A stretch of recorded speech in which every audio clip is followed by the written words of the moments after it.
Qizlar hozir sizlarga aytib o'taman, bu dezodorantimiz ko'pchilik so'ragan dezodorantlardan biri, ya'ni davolovchi. Juda ko'pchilik aytadi, ayniqsa 40 yoshdan keyin. Yoshlarda ham ko'p kuzatiladi, asosan gormonal o'zgarish bo'lganda.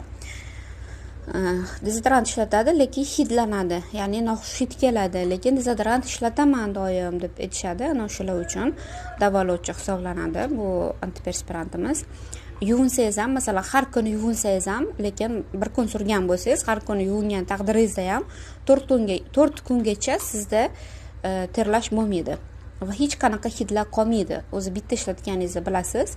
Bu davolovchi antiperspirant hisoblanadi.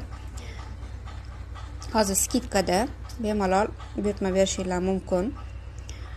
Mana ko'rishingiz mumkin. Butunjahon Sog'liqni saqlash vazirligi tomonidan tasdiqlangan aptechniya.